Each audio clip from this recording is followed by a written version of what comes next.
So if you want to change the world, start off by making your bed. If you make your bed every morning, you will have accomplished the first task of the day. It will give you a small sense of pride, and it will encourage you to do another task, and another, and another. And by the end of the day, that one task completed will have turned into many tasks completed. Making your bed will also reinforce the fact that the little things in life matter. If you can't do the little things right, you'll never be able to do the big things right. And if by chance you have a miserable day, you will come home to a bed that is made, that you made. And a made bed gives you encouragement that tomorrow will be better. To pass SEAL training, there are a series of long swims that must be completed. One is the night swim. Before the swim, the instructors joyfully brief the students on all the species of sharks that inhabit the waters off San Clemente. They assure you, however, that no student has ever been eaten by a shark, at least not that they can remember. But you are also taught that if a shark begins to circle your position, stand your ground. Do not swim away. Do not act afraid. And if the shark, hungry for a midnight snack, darts towards you, then summons up all your strength and punch him in the snout, and he will turn and swim away. There are a lot of sharks in the world. If you hope to complete the swim, you will have to deal with them. So if you want to change the world, don't back down from the sharks. During SEAL training, the students are all broken down into boat crews. Each crew is 7 students, 3 on each side of a small rubber boat, and 1 coxswain to help guide the dinghy. Every day, your boat crew forms up on the beach and is instructed to get through the surf zone and paddle several miles down the coast.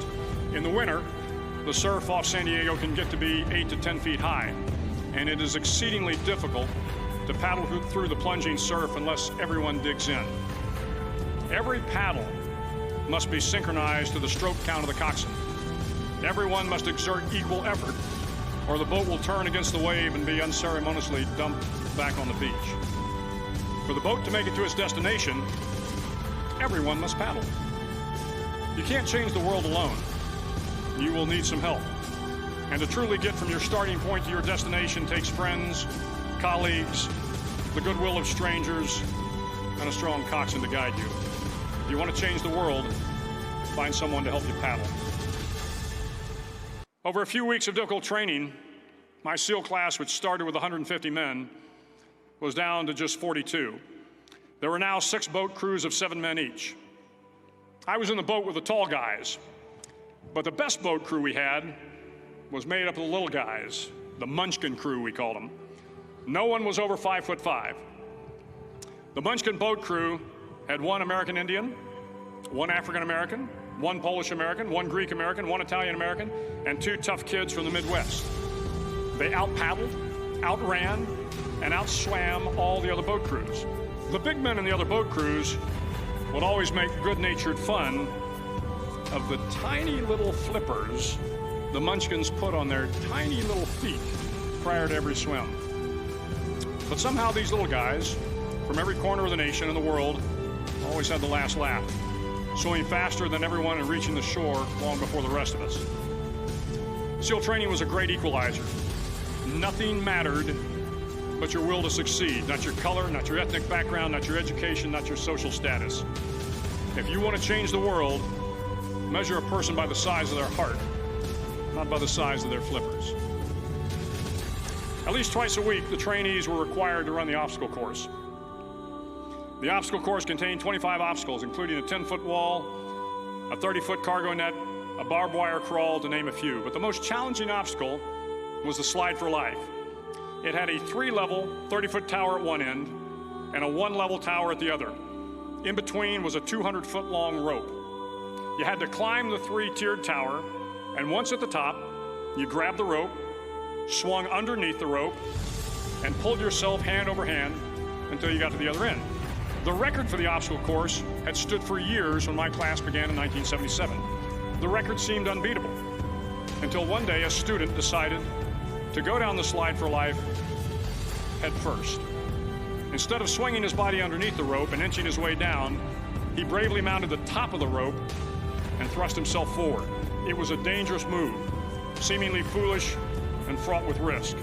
Failure could mean injury and being dropped from the course. Without hesitation, the student slid down the rope perilously fast. Instead of several minutes, it only took him half that time. And by the end of the course, he had broken the record. If you want to change the world, sometimes you have to slide down the obstacles head first.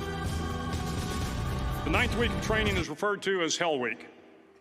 It is 6 days of no sleep, constant physical and mental harassment, and one special day at the Mud Flats. The Mud Flats are an area between San Diego and Tijuana where the water runs off and creates the Tijuana Sloughs, a swampy patch of terrain where the mud will engulf you. It is on Wednesday of Hell Week that you paddle down in the mud flats and spend the next 15 hours trying to survive this freezing cold, the howling wind, and the incessant pressure to quit from the instructors.